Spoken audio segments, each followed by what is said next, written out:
I'm from Nekota and I love listening to Today FM. My name is Ken Godler and I'm from Australia, but I'm part Fijian from Watraki, and I love listening to Today FM Rocks. For the best music and less talk, we tune into Today FM in National Light Village. Today FM rocks. My name is Inai Ali and I'm from Ba, and I love the big breakfast on Today FM. I just love it and hope you love it too. My name is Jay from La Paz. I love listening to Today FM. Today FM rocks. My name is Naushin and I'm from Sambeto, and I love Today FM. Today FM rocks. Today's hit music on Today FM.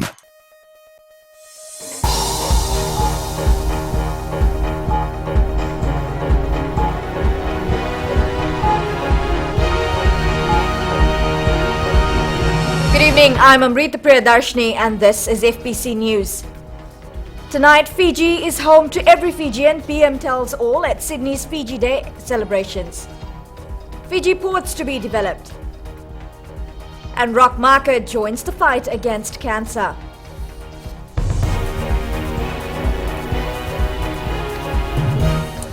But leading tonight's bulletin, all remaining bans on individual foreign journalists wishing to visit and report on events in Fiji have been lifted. A government statement released today says any journalist is free to visit Fiji and report without restriction after they are accredited in the usual manner by the Department of Information. The statement said the government originally instituted these bans because it believed that some journalists had crossed the line from journalism to political advocacy and had inserted themselves into the domestic political debate. It adds, a robust democracy has been established in Fiji and there's no fear of honest criticism or critical reporting of events in the country. But the government reminds foreign journalists of their universal obligation to report events fairly and in a balanced manner. FBC News understands that Michael Field, Barbara Drever and Sean Dorney are three of the foreign journalists who were banned from visiting the country. Fijians now living in Australia and around the world have been reminded that despite events of the past that forced them to leave Fiji, they are still Fijians and Fiji is their home. Prime Minister Varenga Bainimarama made the statement while officiating at yesterday's Fiji Day celebrations in Sydney. Roland Correa reports. Those that gathered for the Fiji Day celebrations in Sydney yesterday were reminded by the Prime Minister of an apology he made to Fijians during the same event last year. That apology had been targeted at the many who had been driven from their homeland because of what Bainimarama described as the selfish and racist behavior of some fellow Fijians. He said the response he got for that apology was overwhelming, with scores of people thanking him for acknowledging their hurt. So I want to repeat today that every person belongs in the new Fiji. We are all Fijians and we are all equal under our constitution and the supreme law. I again acknowledge the hurt that so many people suffered. But we are now a family reconciled. And that reconciliation is a wonderful moment in our history. The Prime Minister has also extended an invitation to Fijians who had left Fiji after the coups of 87 and 2000 to return home. I again ask you all to re-engage with the country of birth if you have not done so. To come back to Fiji, whether as a resident or a visitor, to perhaps build a home or start a business and help us build the nation we all know we can be, the way the world should be. Bainimarama said Fiji Day was a day to celebrate unity and the progress the country has made since gaining its independence 46 years ago. He said Fiji's progress is measured by the stories of all ordinary people and not by commentators or historians. We have made great strides in recent years, but it is vital that we move towards the half-century mark as an independent nation, that the reforms that we are making continue. We cannot afford to lose our momentum, especially when it comes to the strength of our economy. According to the Prime Minister, the progress Fiji has made is evident from the buoyant economy that's in its 7th consecutive year of growth, despite the setbacks of Tropical Cyclone Winston. Roland Correa, FBC News. Government is looking to improve the state of Fiji port, starting with the one in Suva. Acting Prime Minister Ayaz Sayed Qayyum says government is focusing on putting in place a master plan to make Fiji a transshipment hub in the Pacific. Alan Stoltz tells us more. From slipways that are not working proficiently to neglected infrastructure, the Attorney General, Ayaz Sayed Qayyum, says Fiji's shipping industry would be in a much better state had there been a clear vision for the future. There's obviously opportunities in respect of a dedicated area in terms of having specialized ports, ensuring that you have a demarcation between fishing boats, cruise liners and your container ships that do come in. At the moment we're doing everything all in one place. 1/3 of the wharf has not been used for years because it actually cannot handle the weight. I don't know how many of you know that. If you look at the ships that come in, there's one part of Suva Wharf that is not used. Responding to questions posed to him at the top executives conference about what the government plans to do to improve the shipping industry in Fiji, Sayed Qayyum says much work needs to be done. You know, if you look at overall, if you look at the foreshore area where we have all these dilapidated buildings and we have all the other sort of shipping areas, we have a slipway that is not working to full capacity, all of that. And if you go to Sydney, cities like Sydney and Auckland, that's prime real estate. So there's probably opportunities for further development there. There's some of the things that we are considering, or just at the moment it's very much on the drawing board. So we've got a plan, we have a master plan put in place where you can also have various synergies with other industries that are linked.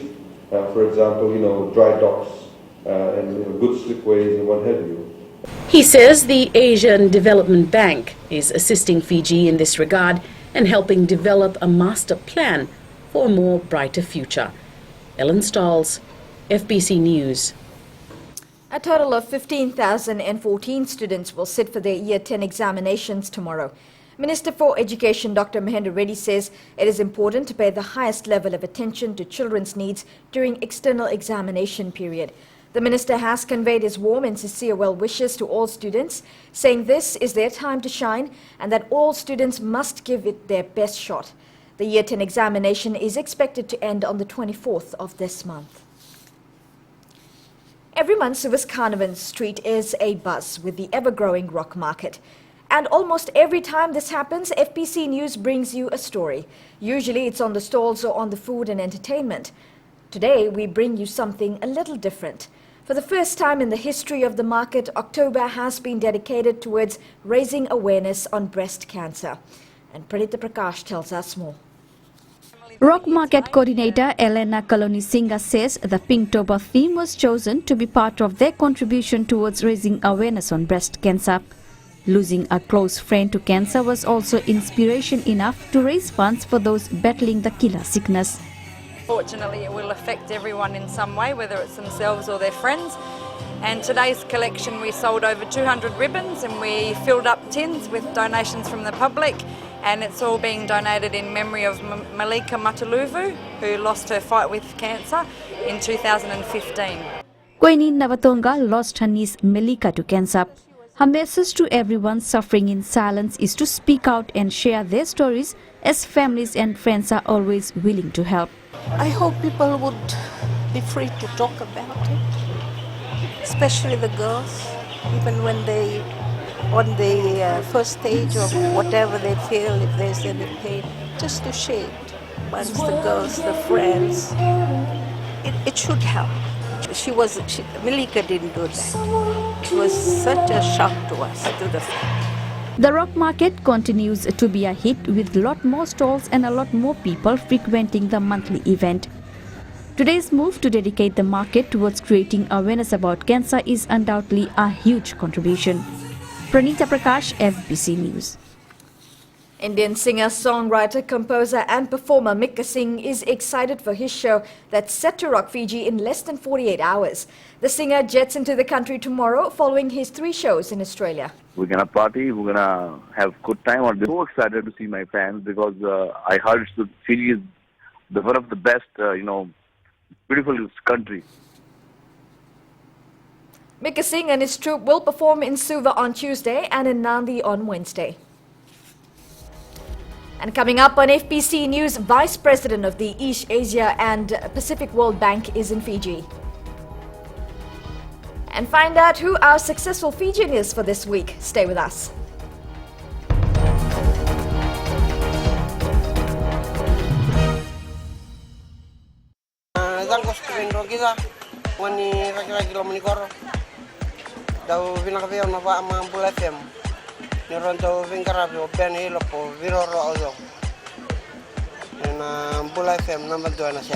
Iyo mbula bina tangu epeli untuk taliten na parang mbula FM na bu. Nambon tuan jinangan mbula FM na usuri. Mbula FM nambon tuan ser. Mbula sia buni babu lambasa na ko bila merikibi mbula FM nambon tuan ser talita itu ngai lambas. Mbula FM nambon 2 ser.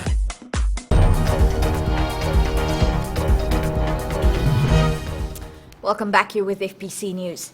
A traditional welcome ceremony was held for the Vice President of the East Asia and Pacific World Bank, Victoria Kwakwa, at the Sheraton Denara in Nandi this morning. Present at the ceremony was the acting Prime Minister Ayaz Sayed Qayyum and other senior members from the Ministry of Foreign Affairs. During her time in Fiji, Kwakwa will be visiting schools and communities that were affected by Tropical Cyclone Winston in February this year. It's a true pleasure for me to visit your country and see the progress you have made, the challenges you still face, and discuss how the World Bank Group can support your efforts to improve the lives of your people. Our partnership is strong, but I am determined during my tenure as Vice President to ensure that it will continue to strengthen. This is the Vice President's first visit to Fiji, and she says she was impressed with the welcome accorded to her. Everyone must respect each other's beliefs and religion. This is the message from Nemani Bainivalu, a school teacher and graduate from the University of the South Pacific in the Hindi and English language, who translated the Hindu sacred book, the Ramayan, into the Itoke language.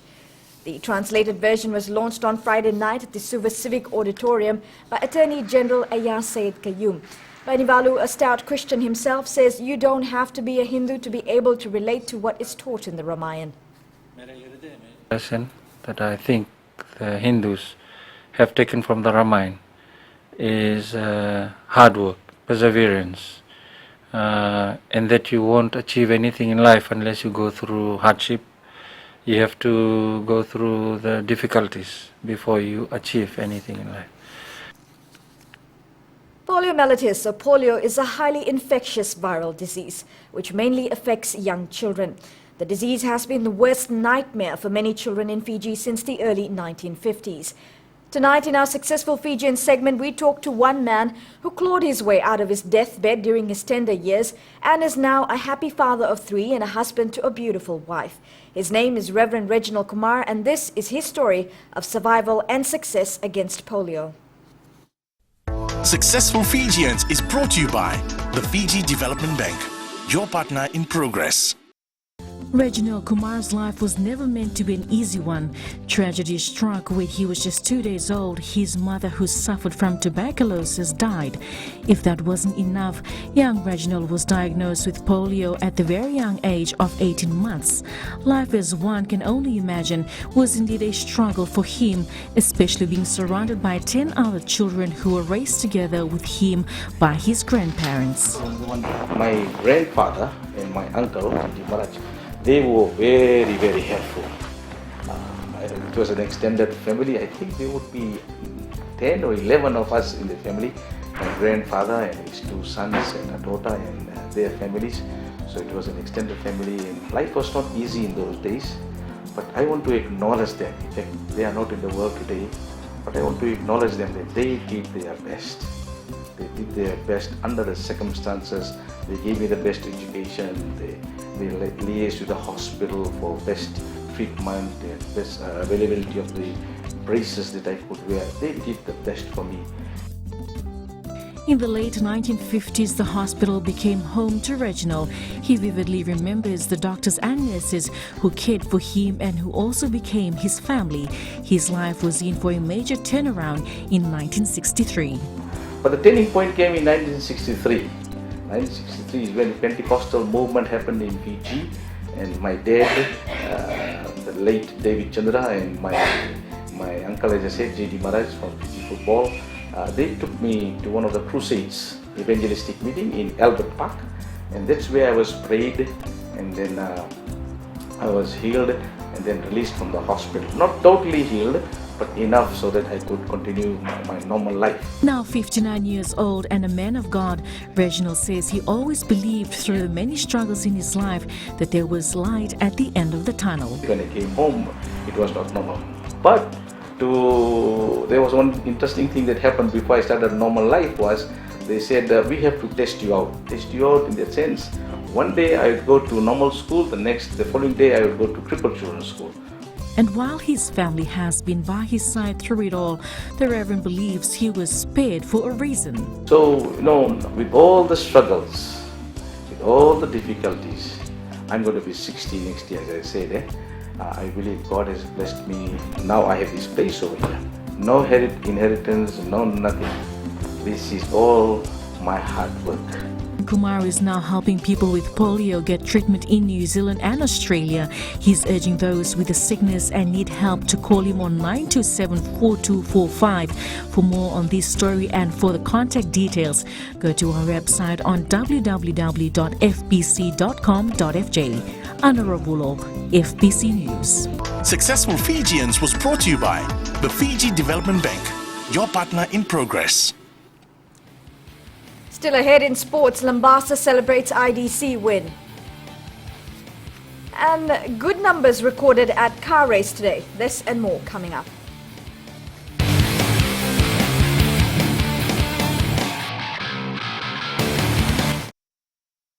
मैं जुगेन नंबिलो तालिब से radio Fiji 2 24 घंटे मेरे साथ रहता है। हम मंगेरी ताउका के ललेश है। हमारे दिल में और दिमाग में खाली रेडियो फिजी 2 है और सभी भाइयों से आग्रह करते हैं कि रेडियो फिजी 2 सुनना चाहिए। मेरा नाम अभिनेश है, मैं निंदी का रहने वाला हूँ। मैं सभी समय रेडियो फिजी 2 सुनता हूँ क्योंकि उसमें आईना प्रोग्राम रहता है। हाय, मैं उमेश नसासा नाबुआ से। मैं जब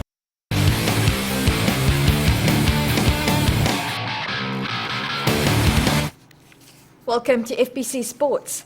Lambasa is likely to host an inter-district championship tournament in the future. Fiji Football Association President Rajesh Patel made the assurances as thousands gathered to celebrate Lambasa's IDC win. Rohit Deo with the story. Thousands gathered on the streets of Lambasa town and at Subrel Park yesterday to celebrate the win. Speaking at the celebrations, Fiji FA President Rajesh Patel says the North may host an IDC soon. Once we start the groundbreaking ceremony on our Nangai land in Lambasa for the Fiji Football Academy, where there will be 2 grounds there, that gives us also the grand opportunity to bring Courts IDC to Lambasa, because Fiji Football Association needs 3 grounds to play this tournament over the long weekend. Patel has, however, confirmed that it will not be possible next year, as Lambasa is already hosting the Battle of the Giants tournament. He took out time to talk about development of the sport in the country, which he believed is heading in the right direction. The good part about it is the development of football is happening. The players are getting adapted to the 90 minutes football, and 90-minute football gives them the platform that any districts can come back and win any tournament in Fiji. The players were given cash prizes and hamper packs. Lambasa edged Mba 2-1 in the final last Monday to clinch its 4th IDC title, a first in 5 years. Rohit Dev, FBC Sports. 10 new drivers took to the tracks of the Pacific Energy Drag Wars and quarter-mile drag race in Pacific Harbour today. This is a clear indication of how fast the sport is growing in the country. Rohit Dev once again. Although it was another win for Raveen Nath on the tracks today, what caught the attention of organizers was the number of new cars registered to race today. The development of Fiji Car Club is there. We're growing. 10 drivers is quite a large number for us. The sponsors are glad that the interest in the sport is growing. Good to know that the number of cars is increasing and the Pacific Energy Shell drag race is gathering momentum. It's surprisingly, we put out an ad on our Facebook page and it hit about 25,000 people actually watching that. The Fiji Car Club is happy that they are on schedule to complete their calendar of events this year. We got 2 more events to go after this. I know one is next month on the 6th, and on the December one, we're still negotiating with the landowners on the possible dates. What we said to the members at the beginning of the year, we have accomplished that. Ravin Nath won today's race. The last race's winner, Ravi Nair, could not compete today due to mechanical issues. Rohit Deo, FBC Sports. Well, Waikato upset Wellington 28-24 in the Mitre 10 rugby competition last night. And in another close encounter, Bay of Plenty edged Hawke's Bay 26-24. Manchester City just managed a draw against Everton in the English Premier League football competition earlier today. The side missed 2 penalties in the match.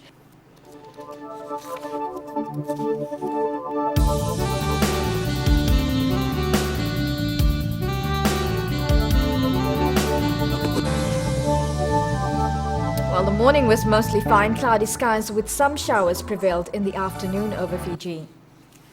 And Lambasa was the warmest today with 34 degrees. Other centres were in the low 30s, with the exception of Savusavu, who was the coolest at 29. Tomorrow's forecast is for cloudy periods and rain in the afternoon.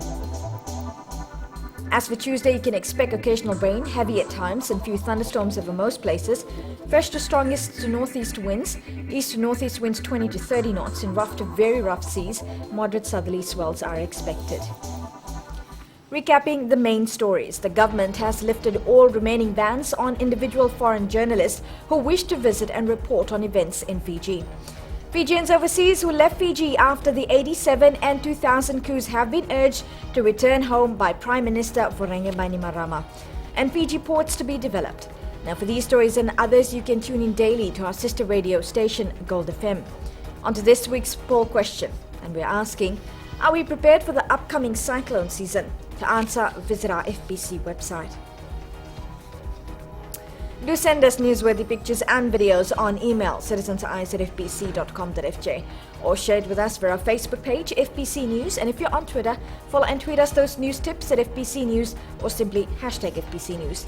You've been watching FBC News. I'm Amrita Priyadarshini. Good night.